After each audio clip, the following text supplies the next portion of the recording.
Well, I wanted to start exactly where you started, basically, which is kind of why we're talking about it now. And I have been hearing a lot more from homeowners that it's more than just aesthetics. How is this going to make me feel? What's the health conscious part of this remodel? And what's the comfort going to be like? Like, how am I going to feel when I'm standing in the room? We're not talking about just a nice bathroom or a nice kitchen anymore. It's how does it improve air quality, lighting, the water, and the mood.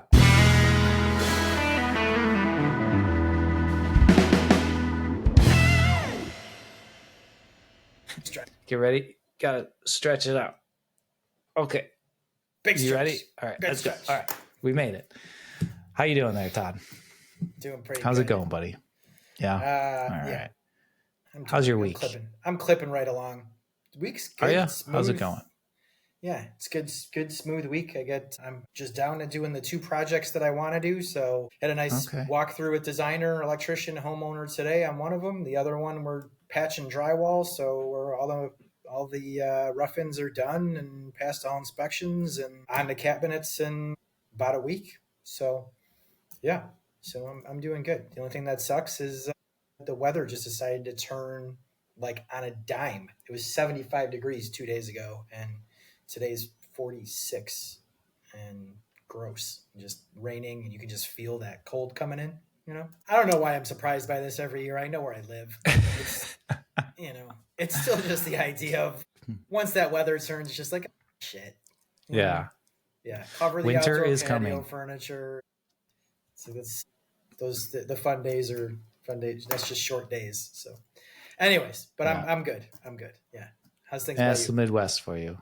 Quit complaining. You live there. Move. I know. Yeah. If only you knew somewhere that had good coffee and mild weather. If only. And maybe even a friend that lived over there to help you get started, Right. If only. If only. Yeah. Yeah. I know. Maybe one day. Maybe one day. So, yeah. Knowing you, it'd be like the last day. Yeah, that's true. By the time you get there, it'll be 85 years old, and you'd be like, "I think I'm ready to make the move." Are you trying to say I procrastinate? Is that what you're getting at? Not at all. I would never say that about I like to think things through. No, to your face. Right. Yeah. Uh-huh. Uh-huh. And how is the Pacific Northwest? How are you doing out there? Doing good. We're doing good. Good. We are hitting 60 late 50s as far as weather. It's nice and sunny day out today, although we are getting more and more gray days. That means our winter is coming, a little bit more rainy days. So we're getting ready for that. Finished my project, that big giant project that I've been on. We finished it. Really? And this week we just finished it. We did the professional photos and everything, and that's usually the very, very last day. Okay. We do the professional photos along with that day because it's a full day. Like you're there with the photographer all day, and it's placement, looking around for vases and flowers and where to put and place everything. So throughout that day, I usually try to put in some other things because usually the homeowners are there when we're doing this. So I did that's when I usually do my survey. Like I give them the survey in the morning, ask them to fill it out, and then we reconvene in the afternoon and go over it together. Things like that. Any last minute things. That's when I hand over all of the documentation and everything that I have for them that I want to give, whatever that package is that you create for yourself, for your customer. That's when I'm presenting that for them. Also kind of going over any other things that are unique and different to them, because to them, all this is new. So if there's anything that you need to go over, like this is how you operate this, or this is how you clean this, I usually do it on that day as well, just to kind of keep, some interaction on that day. So got through it all. Yeah. And was this, you happy with the outcome? They're happy with the outcome. Looks nice. Looks gorgeous. Yeah.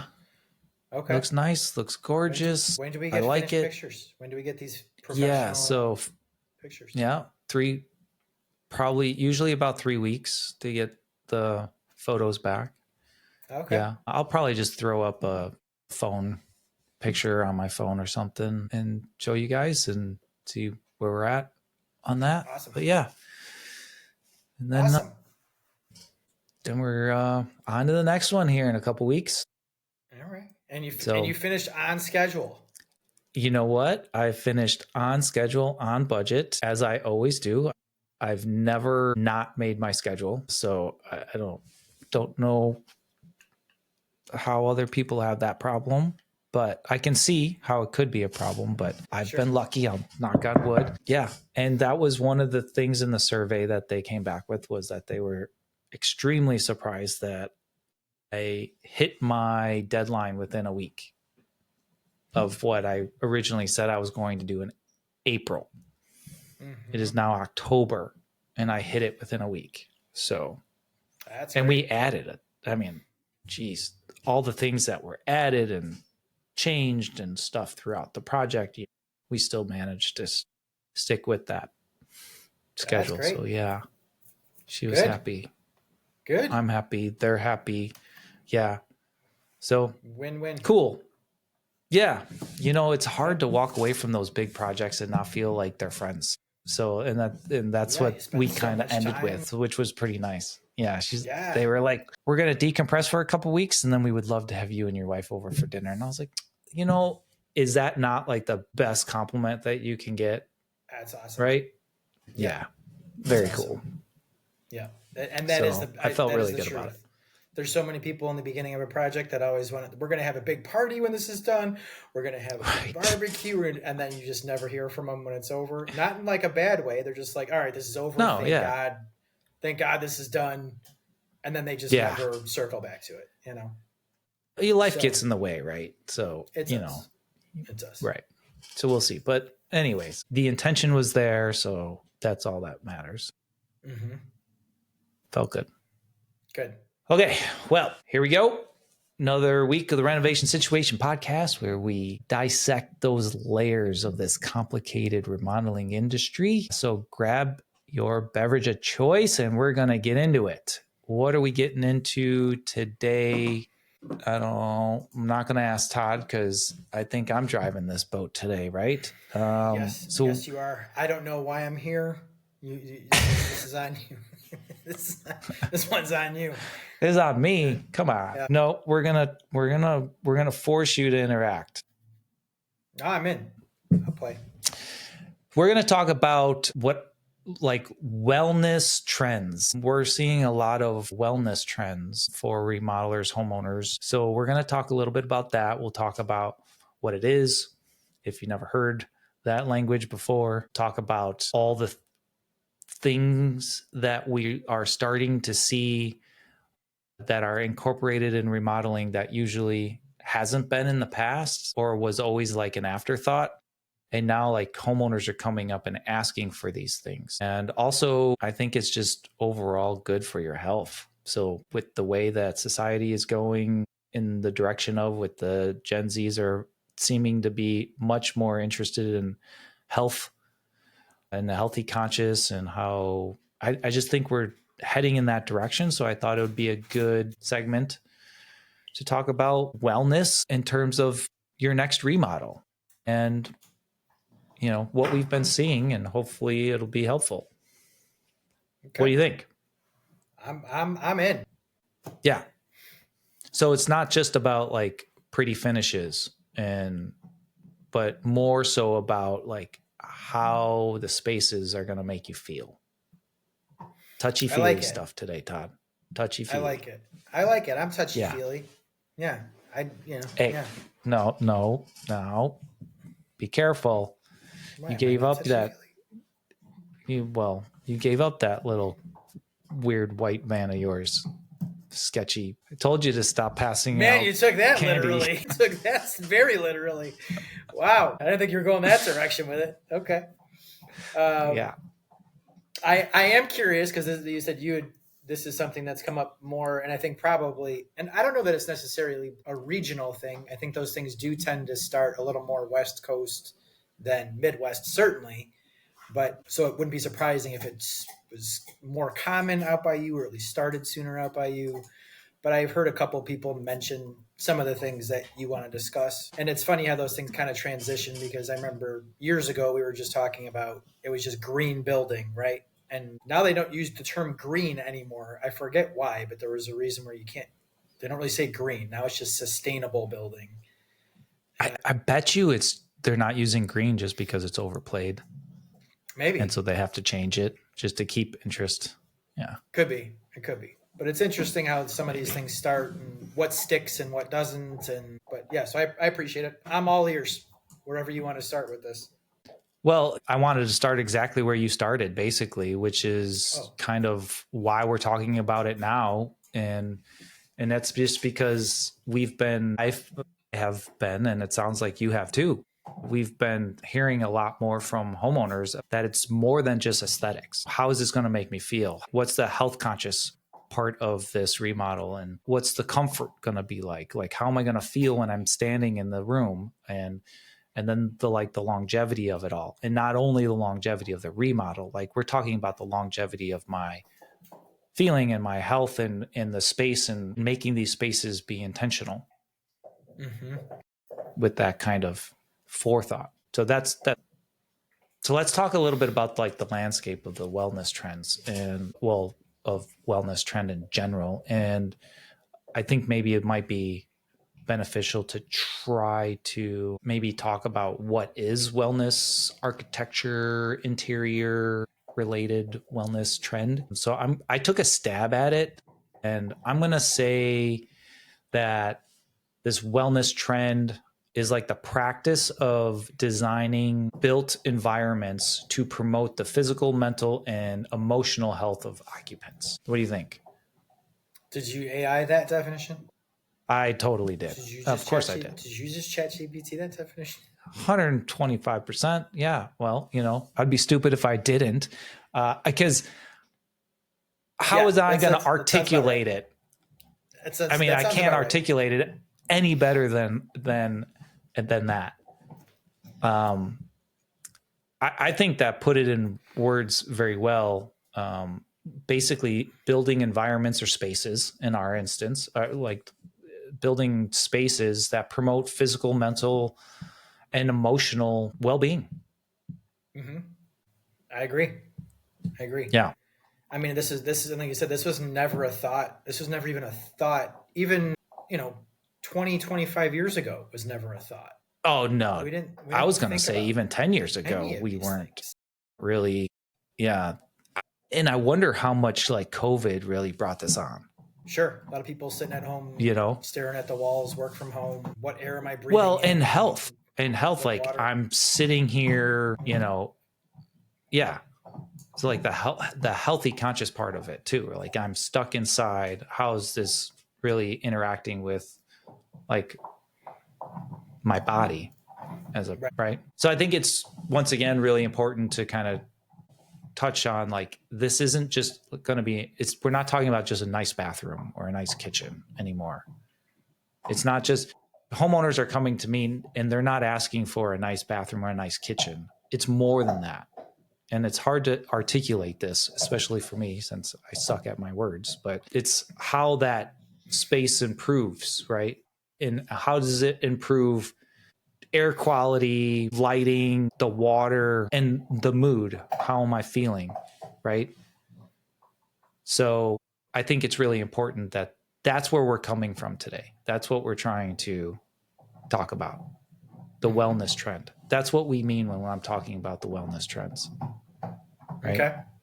Yeah, I'd say that. And I'm getting it from interior designers. This is all they're talking about. They're getting bombarded with it. They love it. It's like where this is headed. Hey guys, jumping in here real quick.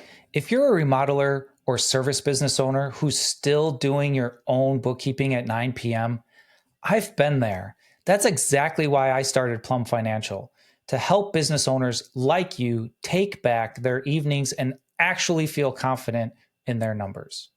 We handle the books so you can focus on building the business you love. Learn more at plumfinancial.com, and let's make bookkeeping one less thing on your to-do list. Wow. So now I think we see it. Now I'm looking forward to the K-Biz show.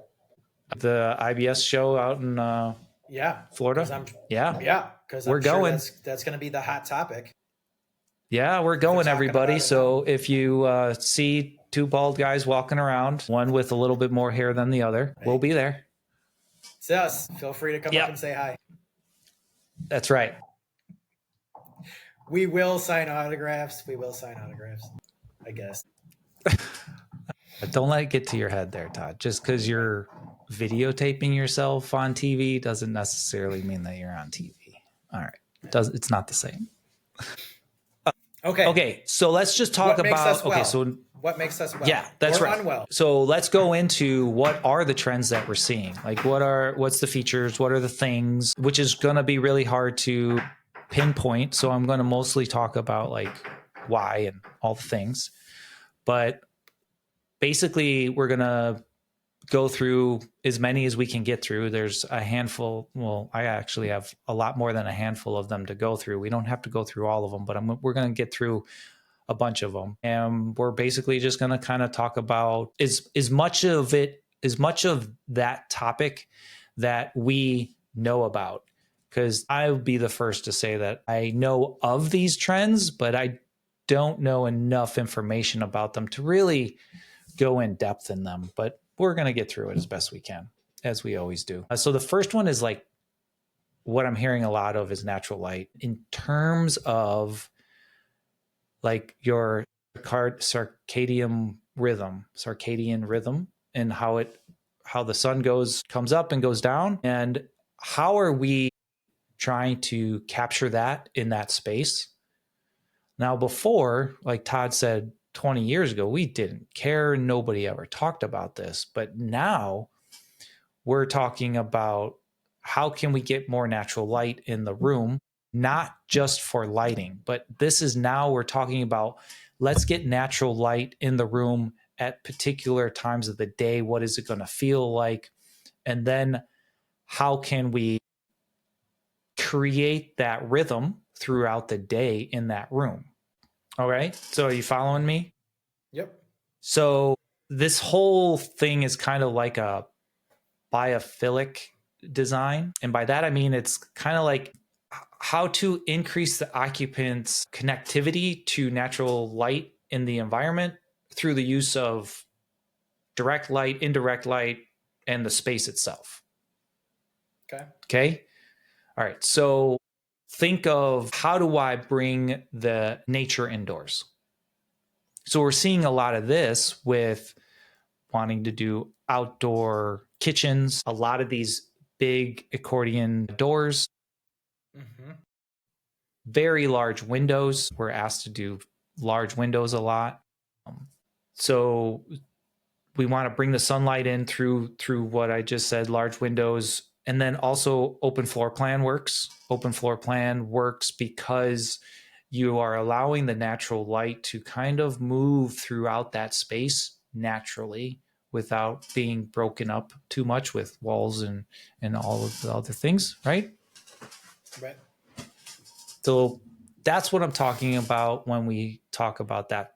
First is as simple as it is natural light. Yeah. We're talking about it in a much more dynamic way now. Yeah. You got to think they were onto something decades ago when they were building mid-century modern homes that just had floor-to-ceiling glass all over the place. And it wasn't necessarily for that. It was just the idea that they just wanted to have that. That was just the design, you know? And maybe it was for that. Maybe people just like enjoyed natural light or whatever. But they were certainly onto something having that decades ago. Yeah. Yeah.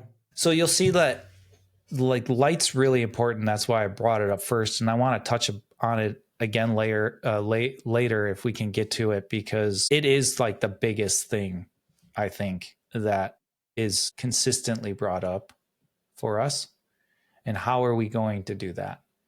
And I have a few ideas, but that's how we're going to get into it later. Okay. The next one, air quality, like ventilation. This one's, I'm not 100% sure how much of it is. I don't know. I have mixed feelings about this ventilation part of the air quality, not the air quality. Obviously, I think air quality is key. right? We should be talking about MERV filters, MERV filters, and how we can get better filtration in the systems that we have now. Do we need to bring fresh air in? How do we do that? But also ventilation part. But with air quality, there's also the materials part, right? So we're talking about using more non-toxic materials, things that have very low VOC materials that aren't giving off these, it's not off-gassing for the rest of our life, and we're breathing it and we don't know it, and then it's hurting us. Mm-hmm. So very much more natural material focused. Where are these materials sourced? How are they made? Are they going to cause an issue with air quality in that space? So then just kind of recap, right? We have air quality and ventilation. I'm gapping them together, but I'm treating them as two different things, because ventilation, when we think of ventilation, you're talking about remodelers. We're talking about, do we need fresh air to come in so we can turn on the vent hood over the kitchen range? Mm-hmm. That's what remodelers, contractors are thinking, but it goes way beyond that, because it's also there, not because the code says we have to do it over anything over 400 CFM, but let's talk about air quality for a moment. And how can we use that or not use that to increase the air quality in that space? So I'm asking contract, and I'm probably not doing it very well, but I'm asking to think of that as in totality with air quality, not just I need air in so I can get air out. Let's go a step beyond that. Yeah.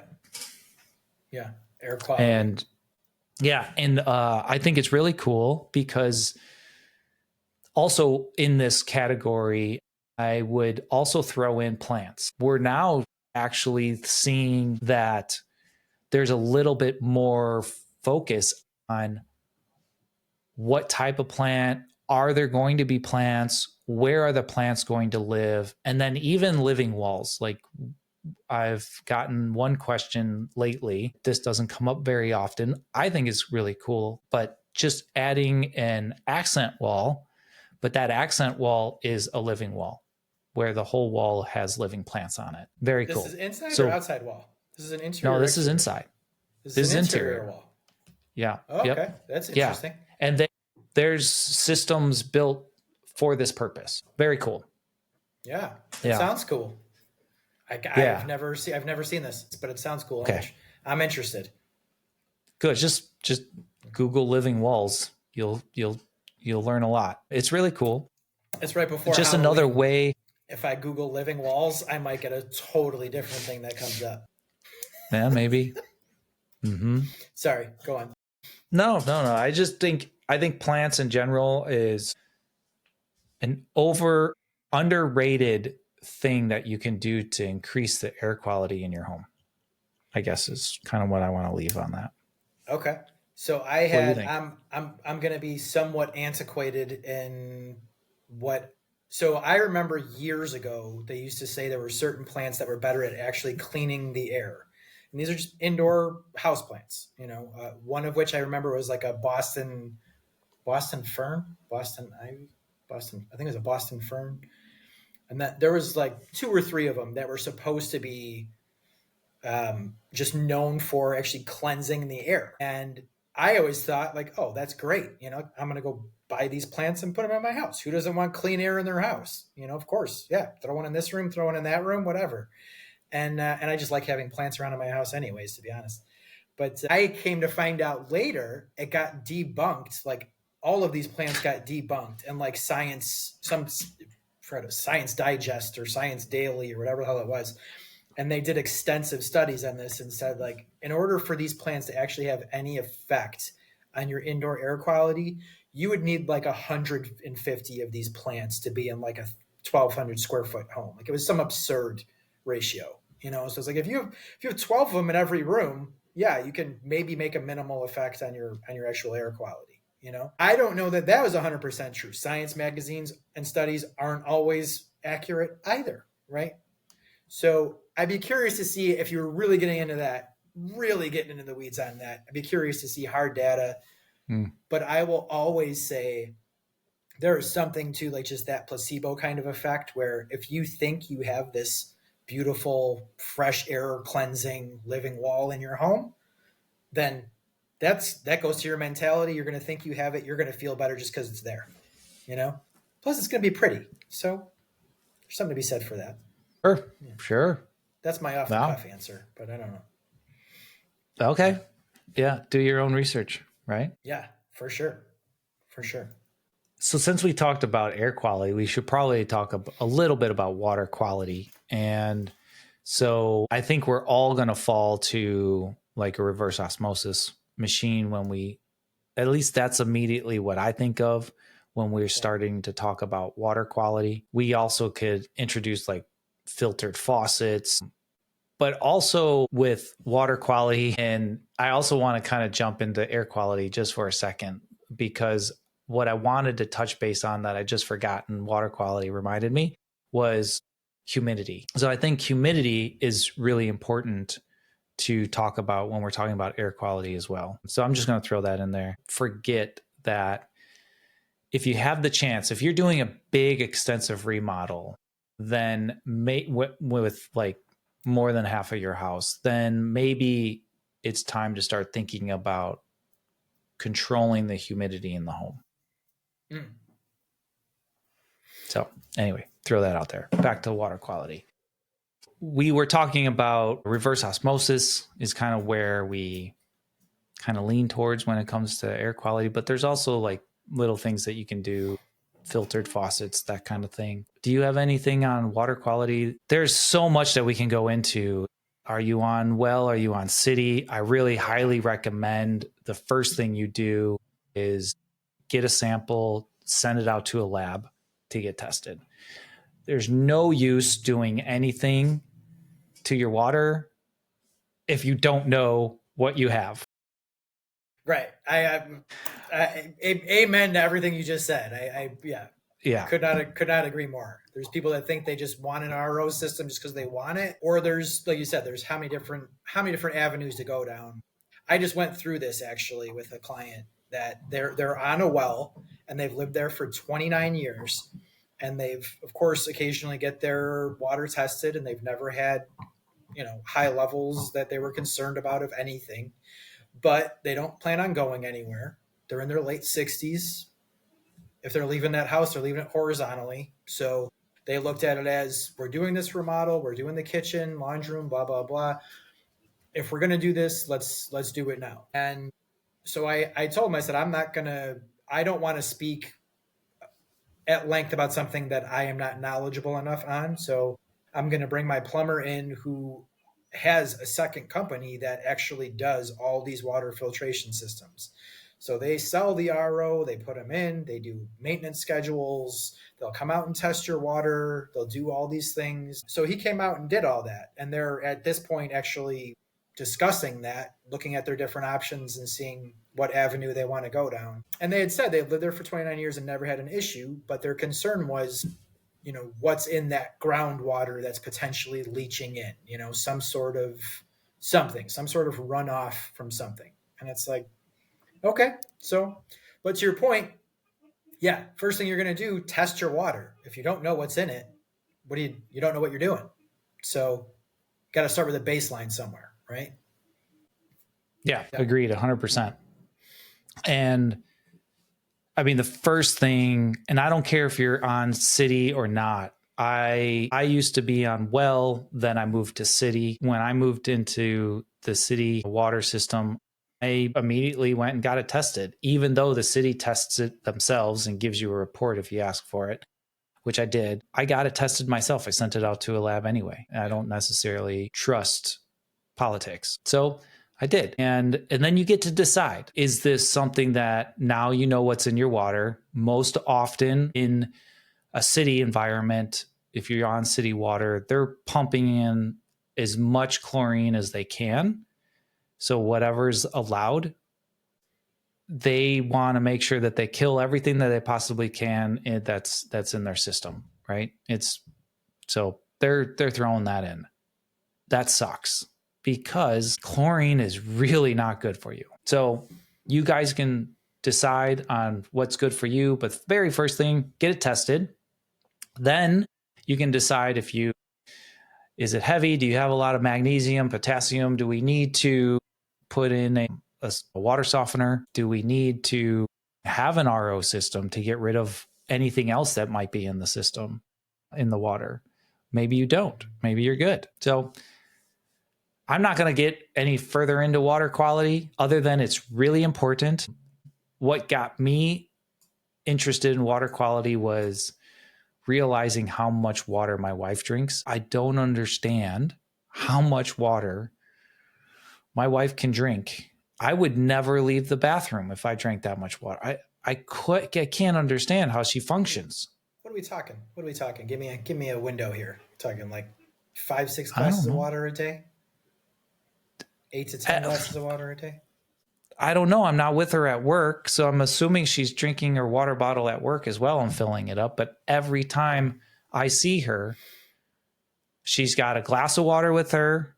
She's drinking it. She's filling it up, or she's filling up her water bottle and drinking out of that, and then it's constant. I can't drink that much. Good for her. Anyways, neither can I, but that's a good habit to have. I wish I could. Anyways, why I'm telling you this is because I saw how much water she was drinking, and I wanted to protect her. I wanted to make sure that I'm doing as much as I can to make sure that we're drinking healthy water. More so she is drinking healthy water. So that's where I started to deep dive into water quality and learned all the little bit that I know about it. Okay. So moving on from water quality. That's a good reason. What? That's a good reason. Thank you. Yeah. Good reason. Mm-hmm. Yep. Yeah. You can't go wrong if you just throw, like I do it for the wife, then you know, brownie points all around, right? All right. The next one, natural materials. I'm not going to go into this one much either, but natural materials, this is back into that biophilic idea. Okay. Textures. It's funny because nobody likes textured drywall, like paint. We've already discussed this in many other shows, podcasts, about how in the Pacific Northwest, there's a lot of texture on walls that the drywaller will put texture on the walls and then it'll be painted. And you have all kinds of weird textures out here. But I want to bring up texture because it's coming back in a small way.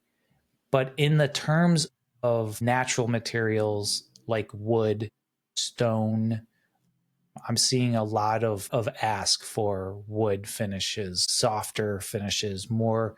Again, remember, we're thinking nature and trying to bring it inside. That's the biophilic idea here. So think of nature when you're thinking of materials in your next project, I think is the best. You mean like someone doing like a cedar lined wall on the inside of their house? I see something that. Like that. That brings the brings the outside right in. It's dark now, but brings the outside right in. Yeah, there you go. Perfect. Yep. Perfect. So, all right, this one's most exciting. We're coming back to light again. So beyond just natural light, what we want to do is, and I'm going to call this layered light or full spectrum light. That might be a better category to call it, full spectrum. So there's a couple things I want to talk about, like a lot of things. We can do a whole thing on this, but layered light. So remember when we were talking about bringing natural light into the room, we talked about the circadian rhythm and how we can try to mimic that as best we can. Well, we can do it fairly well, actually, if we do it in what I'm calling layered light, which you use a mix of ambient lighting, task lighting, accent lighting, your functional lighting. You're using all of that lighting in a room. No longer are we doing a room with a bunch of can lights in the ceiling and calling it quits. There's much more intent in this room now. We are talking about what is this room going to feel like and look like from light perspective in the morning, in the afternoon, and at night. And how is that going to change? And we can do that with things like sconces, lamps, under cabinet lighting, and of course, all of them are dimmable. But we can do that by using layered light. So all what I just said. But then what is it called, Todd? The dim to warm. Yeah. So the dim to warm idea, I really love this idea. So the idea is, and you can actually get light bulbs that can do this on their own. So you put light bulbs in, or under cabinet lighting could do this, lamps, lights, all of it, they're all dimmable. But instead of trying to change the Kelvin or the color of the light, we're just going to dim it. And as you dim it down, the further you dim, the more the Kelvin changes as it goes. So instead of buying a daylight light bulb for this lamp and a soft light bulb for this lamp, right? And then so you have these two different bulbs and these two different lights are doing two different things. We can now get one light bulb, could go in all various different layered lighting fixtures that we're using, and we can have the light change, the color, the Kelvin can change throughout the day for us.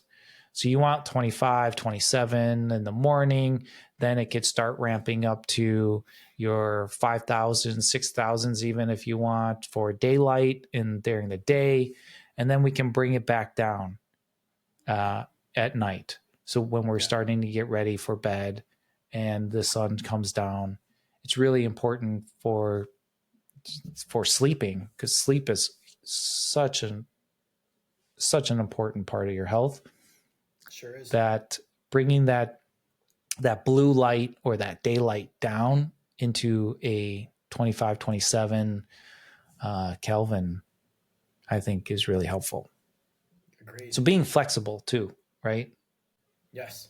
Yeah, I agree. I love the dim to warm feature, and I think it's just, lighting in general is just amazing to me.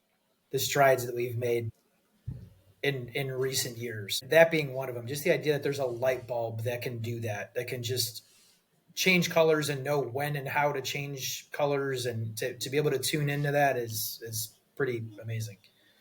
And there's lighting systems that are just much more involved that'll do all of this as well. You can have all these different lights on different timers, different things, different color temperatures that'll vary throughout the day. There's entire systems that'll orchestrate all that for you if you wanted to really, really get into that. But I think it's incredible. I love it. I do too. And I don't know if you'll believe this one, but where we're getting the most attention on this full spectrum lighting is in the shower. We're being asked to be able to do this in the shower, which I think is an amazing idea, where we can have these same light bulbs and same dimming capability, but we want the full spectrum available in the shower. So really? No more are you, well, think about it.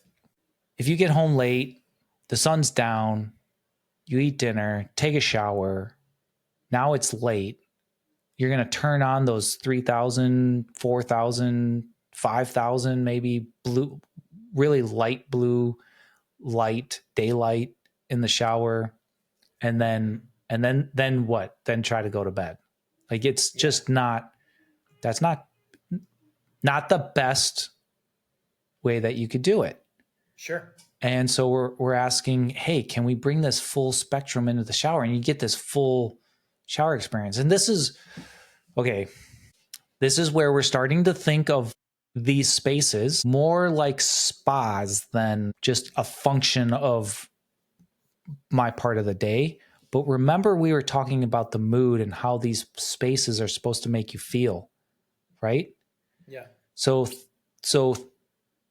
if it helps you to think about some of these items and how you would incorporate them, or even just like to come up with some ideas, then think of how a spa would make you feel and what they do or how they do it. Mm-hmm. And that might help. Yeah, I like spas. There you go. Yeah. So why can't we turn your shower or your bathroom into your own spa? Just put me at ease. Just the thought of a spa just put me at ease. Yeah. There you go. There you go. I dig it. Yeah. It's okay. Important. And we're gonna see a lot around the corner. If they're talking about this now, we're gonna see a lot of this coming around the corner. I think we should. Because we have the ability to, why not? And it's, a lot of this stuff that we're talking about isn't necessarily a huge change order. Like, we're not talking, these things aren't necessarily a ton of money to add on. It's just knowledge and being able to incorporate it into the plan ahead of time. Yeah. Yeah. And one thing I got to throw in here before I forget is just in talking about a lot of this stuff, I'm always curious how much of this is like cultural. There's so many other countries who they would laugh at some of this conversation because this is how they live their lives, period. There's no, they get into nature every morning. They always talk about the happy countries. Can take that with a grain of salt, but it always comes down to the fact that they get out into nature every day, much more than the typical American who's sitting in an office, sitting in a cubicle, staring at screens, doing whatever. They're out in nature every morning. They're out on a bicycle in the afternoon. They're out walking their dog. They're out in the forest. And then the spa type things like the saunas, that's natural to someone who's Swedish or Finland or whatever it might be. They live in those things. It's cultural to them. It's necessary, So I always think it's funny that we always sometimes us Americans are slow learners. We're just like, oh yeah, maybe we should start doing that. Just thought I'd throw that 100%. In there. Just thought I'd throw that out there. It's just those little cultural differences that sometimes we adapt to, and sometimes we don't. 100%. Yeah. And you transitioned very well. I was gonna go straight into the saunas, steam rooms, recovery spaces, whatever we want to call them. Yeah. And 50% of like my potential clients are talking about possible saunas and seeing if it's an option for them and where they can fit it and stuff like that. I think it's a huge health benefit: cardiovascular, stress, relaxation, respiratory, muscles, detoxification, all of it. Yeah. So if you can throw in a sauna, I think there's way more studies on saunas than there are steam rooms, but somebody could correct me if I'm wrong on that. So I've done one steam room in my life. I've done a handful of saunas, but yeah, I think sauna is the way to go for the home, but whatever floats your boat. Yeah. I think it's all important, and shoot, if you have the ability to do it, then put both in. Why not? Right. There you go. Yeah. So saunas on top of the showers and the saunas that we were just talking about. Also, when you're thinking about saunas or showers, even in not steam rooms, but let's talk about, doing it all, aromatherapy now, and more so just aromatherapy, but multi-sensory wellness. So think of sound and smells and textures. How are those going to make you feel in that space? And if it helps you, think of a spa. How is that going to be relaxation in a bathroom remodel? How is it going to sound? How is it going to smell? Having that conversation, I think it's really important, because depending on the person, smells could really introduce a lot of the memories. I'm trying to they say smell is the strongest tie to memory. Yeah. And whoever they sure. Whoever they are. So anyways, I just wanted to bring that up, is moving beyond just visual is all my point is here. It's not just the pretty thing to look at. It's beyond that. Textures, scents, sounds, lighting, all of it. All of it. Yeah. Full package. Okay. Full package. Just like Todd, he's the full package. That's right. Okay. And single, boys and girls. I agree. Girls. Okay.